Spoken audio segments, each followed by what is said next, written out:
If you do not honor this, you may try to pull people from their own paths, which can create unnecessary struggles for them and unnecessary karma for you. The best way to honor the blessing and minimize the challenge of this ray is to share your truth with an open heart and an open mind. Share without agenda, without expecting in return.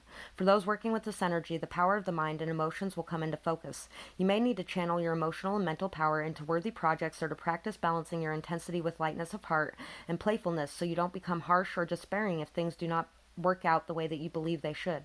Then your faith can remind you that love will always find a way. When Archangel Uriel connects with you, a tremendous power of the earth is brought to your aid. Uriel brings healing energy and an ability to cause real effect in the physical world with your mental and emotional powers. Remember that you are here to shine your light. Others can choose to use your light to see by until they are ready to discover their own light or not. It's not anything that you need to worry about. Simply live your truth, trust in your heartfelt beliefs, and devote yourself to love. And once again, if people are not willing to, if people want to stay stuck in the past negative behaviors and patterns and stuff like that, and there's nothing you can do about it, and they're not willing to grow, learn, change, anything like that, walk away. Walk away. If they're meant to be in your life again, they'll be in your life again. They'll get their shit together and they'll come back. And if they're not, they're not. And it's much better without them if they're going to be that way. For those working with this energy, the power of the mind and emotions will come into focus. You may need to channel your emotional and mental powers into worthy projects or practice balancing your intensity with a lightness of heart and a playfulness so you don't become harsh or despairing if things aren't working out the way you believe they should. I already read that part. With Archangel Uriel, and with it connecting to you, a tremendous power of the earth is brought to your aid. Remember, you are here to shine your light. Others can choose to use your light or not. Simply live to your truth and trust in your heartfelt beliefs and devote yourself to love. I read all that too. Finally, as the sixth ray has a special connection to religion and love, you are asked to hold the healing power of love in your heart for all those who are evolving through a life experience involving religious practice. This can help counterbalance the judgment and fear that exists in the hearts of many towards religions that are not their own and have been the vehicle through which abuse has taken place. Religion on this planet at this time needs love, support, and encouragement to evolve, heal, and grow in whatever way ultimately serves divine love. It reminds me of a lot of people use Christianity as a shaming tactic, as a control tactic, as a hurtful, mean thing.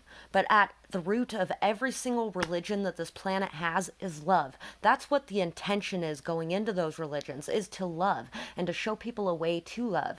But people twist it and turn it into their own things, and not all of them do. Some of them really do live by those loving principles that are in there, you know. And I actually am not a Christian anymore. I used to be a Christian. I'm not anymore. And that's my own choice, you know. I believe in love in my heart. My heart guides me. Even in the Bible, it says your heart guides you, and you shouldn't trust in man. You should trust in your heart and your own connection to God. It doesn't matter what it is, and it doesn't matter which path you choose to follow, which one fits with you mostly, you know, and which one fits with everyone else. Not everyone's going to believe the same as you, and you don't got to defend your right to believe it either.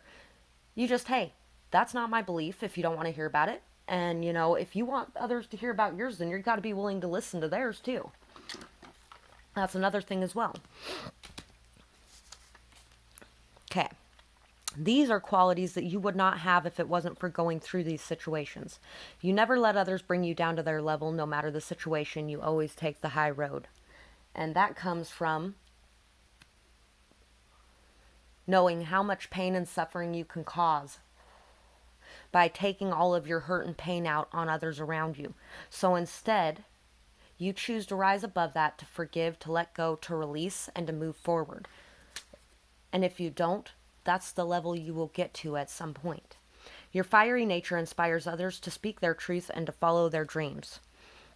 Yeah, so you're somebody who really stands your ground and blatantly expresses your truth. You don't care what anybody thinks.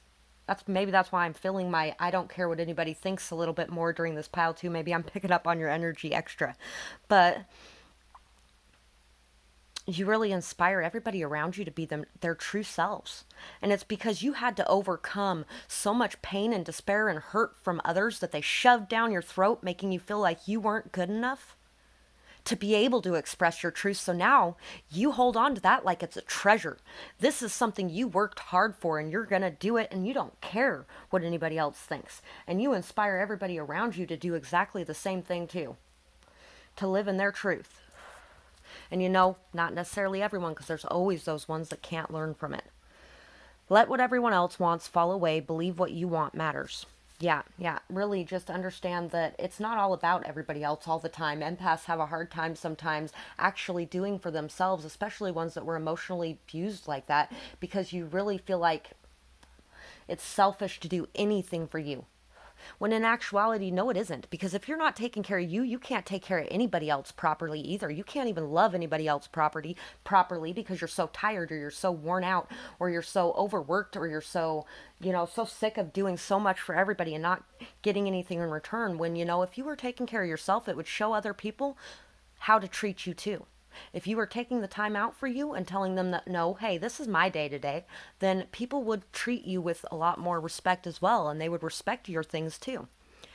Root chakra, be in the present moment, feel your connection to the earth and the strength that it brings. Stability is yours. So, you have everything that you need within yourself. Everything, everything. You don't need anything externally outside of yourself. Everything you need is within yourself. And the universe will always provide the rest. But you have to believe that. You have to trust in it. You have to really find your self confidence and your self esteem deep down within you and bring that out to light. And it would be really good to do a root chakra cleansing. You can find videos for it on YouTube. They are really awesome. I do have in my playlists in the meditations, there are some, so you can look there if you would like. Crown chakra, listen to your guides. They are always near to guide you on your path. Connect to a higher purpose, prayer, and routine. So there's a need to really just take time. Take time, whatever way you talk to your God, your angels, your universe, your gods, goddesses, whatever you're talking to, your ancestors, your spirit guides, your angels, whatever you're talking to, or whoever you're talking to, your spiritual guides, anything like that, ascended masters. There's time. You need to take time for yourself to be able to do that. If it's cleansing energies and using crystals and things like that, taking the time to weekly cleanse your crystals and clear your space with sage and things like that is really good. Just making it a routine and making it something stable in your life, whatever it is, and whatever you choose to do. So we have the otter and we have the black egg. I'm going to read the black egg from the book because it's a spirit card and it's a bit longer and it has a lot of really good things in it. But as far as the otter one goes, there's really a need for you to just connect with your inner child. Once again, those inner child meditations would be really good. I'm going to try to remember to put that in the link for this video because I mentioned that one in the other two piles too. Those ones are really good for just going inside yourself and reparenting yourself, taking back your power in those moments of weakness where you felt like you couldn't control the situation really helps.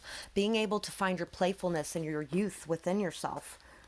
Sometimes it's hard when you had to grow up so quick. Sometimes it's so hard to be able to find that inner child again and bring it out to play, especially to be able to trust that you're going to be safe if you do, because some people just really take advantage of that energy,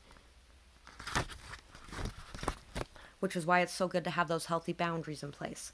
Speaking from an authentic voice, the truth. The black egg contains one of life's essential treasures, the truth. Inside of it resides no confusion, excuses, small talk, noise, or lies, not even white ones. This living and breathing vessel harbors only that which rings true. When this essence is in balance, we speak slowly and clearly. We are drawn to the activities like writing, reading, teaching, singing, or perhaps even public speaking. Sounds draw us in, books draw us in, the concept of truth itself draws us in. We start asking questions like, what do I know to be true about myself and what is true about the world? I really like Billie Eilish and she's popping up in my head right now. Music is a very healing experience. And what we listen to does affect our vibrations, so remember to keep it mostly happy and positive music, but at the same time, those darker musics like that really help us to work through a lot of the darker pains we go through. When the energy of the black egg is not yet accessed, we speak from an unsure place. We say things others want to hear, gossip, or repeat stories to justify our subpar behavior. We might even try to convince ourselves that we have no inner truth at all. The energy of the black egg hovers and waits for us to reconnect. It is available at every moment in every situation, and it is the epicenter of truth, the birthplace of our voice. The black egg and the fifth chakra. The subtle essences of this card resides at the base of the throat at the Vishuddhi chakra. The ancient sages saw this center as the hub that governs our speech and expression. Vishuddhi translates as especially pure. The balance of this center is important for all of us, but it is especially essential for writers, editors, musicians, and teachers. So you have something important to express from the experiences that you've went through. And really, this is telling you not to be afraid to express your truth. You may even want to work on your throat chakra as well as your root chakra, because it'll help you to be able to express your inner truth. And you have a lot of wisdom to give. You may actually be somebody who writes a lot, or somebody who creates art through your words in some way. I don't know why I said that one, but raise your vibrations and focus on self-care. Love yourself first and find peace within. Yeah, so really there's that need to connect once again to your guides, to your spiritual power, your higher power. That's what this one's about too, is connecting to that, to really be able to just find that peace and that calm and that clarity, and to be able to move forward with happiness and joy. It requires you to be able to love yourself, to take care of yourself, and to find that peace within yourself, because the only way you're going to find it is to love yourself. There is no external love that will ever be able to fill that void inside yourself. And as long as you keep trying to do that, you'll keep bringing in codependent situations, or situations that are similar to the past ones. Whereas if you learn how to love yourself and truly love yourself and care for yourself, appreciate yourself, respect yourself, then you will draw in a lot better people to you, especially if you're voicing your truth as well, because you'll draw in those people that are meant to be in your life more. Understanding of conflict or confusion, coming out of confusion, releasing of confusion,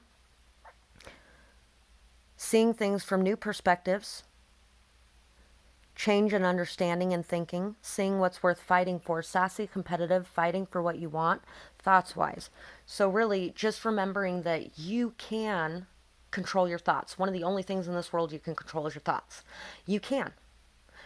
It takes a lot of work. It takes a lot of practice. It takes a lot of patience, because it will constantly try to go back to those things that were shoved in your head so many times, that that's now your inner voice. But you're the only one who can change that inner voice. You can make it say what you want it to say. When you start thinking, oh God, that was so stupid. No, no, no, no, no. Stop yourself right there in your tracks. That was not stupid. Anybody could have made that mistake. Anybody could have did that. I made a mistake. It was an accident. It wasn't something, that's the end of the world. It wasn't something that makes me stupid or some way deficient. It was something that happened. And hey, next time I know better than to do it that way, because I just learned. And that's how everybody learns, is by learning. You can't learn without doing something stupid first, right? And really, it ain't stupid. Boy, I'm getting really passionate in this. You must be a really passionate person.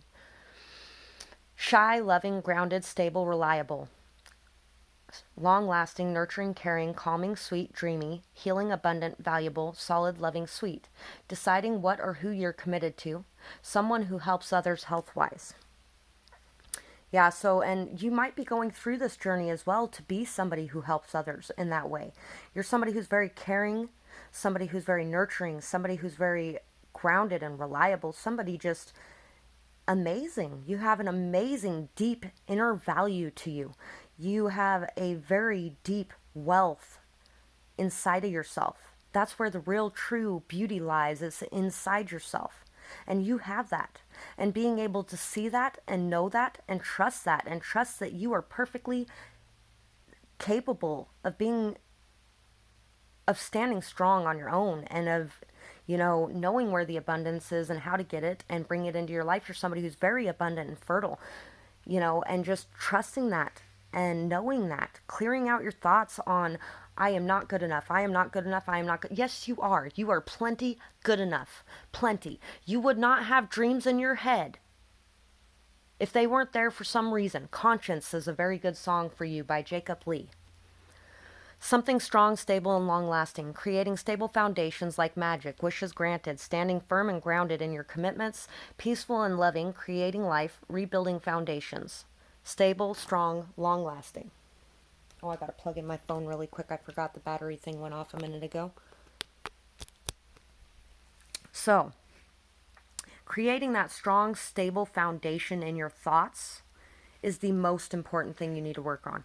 The most important thing, because that's now twice. And as well as taking the time for your own spiritual pursuits, no matter what they are and no matter what anybody else thinks about it. Take that time for you. Everybody else can, I probably shouldn't say that. Boy, my videos are very explicit sometimes. I'm glad I caught myself on that one though. So anyway, we also have the Queen of Swords. Yes, setting healthy boundaries once again too. This is very important, especially as an empath, setting healthy boundaries. And you know what? You may have been here for part 1 as well. And yeah. Setting healthy boundaries, clear-cut, smart, perceptive. Experienced, teacher or wisdom and knowing. Understanding, blunt truth, teaching others from experience, smart, logical, knowing, been through a lot and gained a lot of wisdom, standing in your power, perceptive, knowledgeable, and keen. Yes, so you are somebody who is very smart. Somebody who has been through a whole hell of a lot in your lifetime, like a lot of baggage. But at the same time, this is what made you this strong, amazing person, really. And setting those healthy boundaries and telling people that you're not going to put up with anything that isn't worthy of you is very important in your life. And still being able to bring down that wall and let people in too. You know, there's a balance between that softer side and that harder side that you need to find. You can't be too soft and you can't be too hard, because both create their own problems. But you are somebody who is perfectly capable of doing this, because you know exactly how to do it. You know exactly how to teach others how to do it too. And maybe you are much more able to do that for others than yourself. Sometimes it's really hard to see in the mirror, even if you can see all the patterns and everything else going around you. But just remember that you know how to do this and you are fully capable of it. That's what I have for this reading. I hope you really enjoyed this. I'd love to hear your feedback if you have any, or if you have any suggestions for other videos you'd like to hear, let me know. Have a beautiful day, night, whatever it is, wherever you're at, whenever you're watching this. Bye-bye.